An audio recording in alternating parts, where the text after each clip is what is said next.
Welcome to Fake Friends MMA. We're not here for a good time, we're here for a long time, and we're here to talk about Khamzat versus Gilbert Burns. I still don't know if it's actually confirmed or not. Usually whenever I see these Instagram posts that are sent to me, I look at the UFC's timeline, I try to see any more details, and what it looks like in this situation is there's just two fighters who've been calling each other out multiple times, who've been talking to each other in different interviews and Twitter posts, having a conversation in their own DMs, saying, hey, let's fight. Another one saying yes, and then the other one saying, let's do it in May. Then actually, no, let's do it in April. Another one saying yes. And that's what's creating all this commotion. Now, do I actually think the UFC is going to do what they tried to do initially with Khamzat? I don't think so. I strongly believe that they're not going to try to do that again. Now, that's not a good thing, not a bad thing. I don't believe they're going to do it. Khamzat is not going to go and have a rocket strapped to his chest or to his back and face these guys in the top 3, top 5 in the welterweight division. Now, Gilbert Burns versus Khamzat Chimaev might be possible maybe later in the end of the year, maybe next year. But for now, Khamzat Chimaev, I believe the UFC has told us through matchmaking that they're not going to push him that fast. Now, why do I say that? Let's look at the timelines. Khamzat Chimaev was scheduled to fight Leon Edwards. Leon Edwards gets sick, pulls out. Then they get scheduled up again. Then Khamzat gets sick. Then they wait and they get scheduled again. Khamzat is still sick. After that point, the UFC said, you know what? Leave it. We're not going to rush this guy. We're going to let him heal. This guy is not letting himself heal. He's out here in hotel lobbies, lying down on couches, passing out. There's so much. If you want to look, there's a YouTube channel by the gym of that, the All-Stars gym that Khamzat trains at. It's called Front Kick, I believe. Check them out. There's a whole video that was documenting that time where Khamzat was in the gym, coughing, was spitting out blood, lying, collapsing in hotel lobbies. But anyways, so the UFC, I believe, took that into account and said, you know what? That time has passed where we're going to put him against Leon Edwards. Leon Edwards was a perfect matchup, perfect scenario for Khamzat during that time.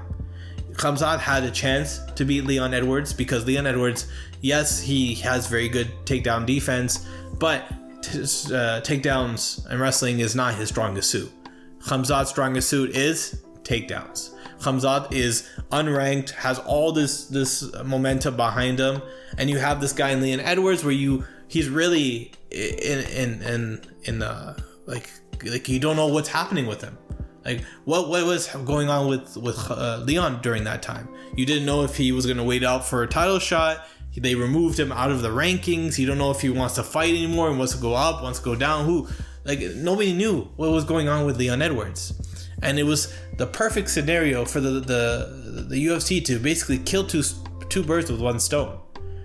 Get this guy up the rankings as fast as possible. Use his popularity to take a guy out that maybe has a chance to lose to Khamzat. Now, what has happened after that point is Khamzat went and faced a guy in Lee. Lee is a guy that is a UFC veteran. He's been in the UFC for a long time. I remember when he first came in, he was this guy, this prospect from China, which you really didn't see too often in the UFC or ever. This prospect in UFC that was knocking guys out. This guy has power in both hands. Right? He was able to hit these guys with his left and right and put them to sleep. And not just like lower end guys. They're actually decent fighters. Like recently he knocked out Santiago Ponzinibbio, which is one of the dark horses in the 170 division. The one thing about Lee though was he's very good. It's just his wrestling is the weak point of his game. The wrestling and the grappling. He's got away with it against most of his opponents using his striking and his power. But Khamzat was just a challenge that he just couldn't get over. He just couldn't handle that wrestling pressure. Even though he had all the heart, he did not give up. He kept fighting and whatnot. Khamzat had this opponent picked out for him by the UFC. Why do I say that? The amount of time the UFC had to sit down and think about an opponent. They had a chance to match him up with Colby Covington. They had a chance to match him up with Gilbert Burns. They had a chance with Wonder Boy. They had a chance with all these people. Yes, I know that they fought during that time frame, but they could have held him off and matched him up with Khamzat. They could have gave Neil Magny. And Neil Magny is a guy that's been calling Khamzat out from day one on every single platform. You go to Twitter, Instagram, maybe Cameo. I don't know if he has Cameo, but he's been calling him out. But no, they chose this guy, this UFC veteran, who's now I say one-dimensional, and not to be disrespectful, but the point of one-dimensional is Lee is not going to go out there and out-grapple you. You know what he's going to do. He has very, very good striking. He has a lot of power in both hands, and he's very good at throwing combinations. And he has a lot of heart. But that's a problem that Khamzat has the ability to solve, and he did it. Now, after this fight, using the trajectory that we've just seen, what the UFC has done, took in all this time out, given a plausible test for Khamzat, I don't believe the UFC is going to say, you know what, the next step is Gilbert Burns. Let's put a rocket onto his back and shoot him all the way to the top. Because what happens if he loses? And I think that's something that's very, very important about the UFC, is they're very, very conscious of what if he loses. If he loses, what do you do with Khamzat Chimaev? Do you send him back to the rankings where Lee was? Do you still knock him up because he faced a guy higher?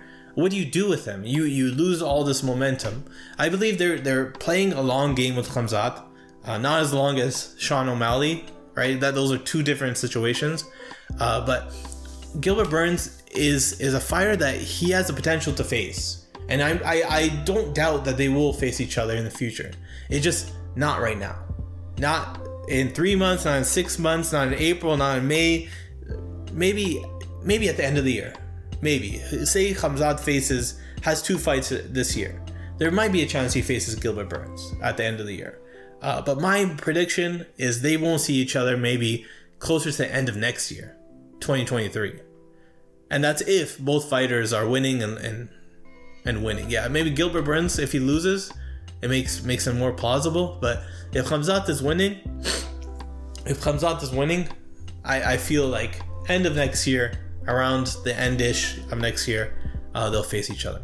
Now let me know, maybe I'm wrong, maybe I'm right. Who knows, time will tell. I don't work for the UFC, maybe one day, I don't know. But let us know down in the comments what you think. Do you think this fight is confirmed? Do you think this fight is going to happen? Is it even interesting? Let us know down in the comments below.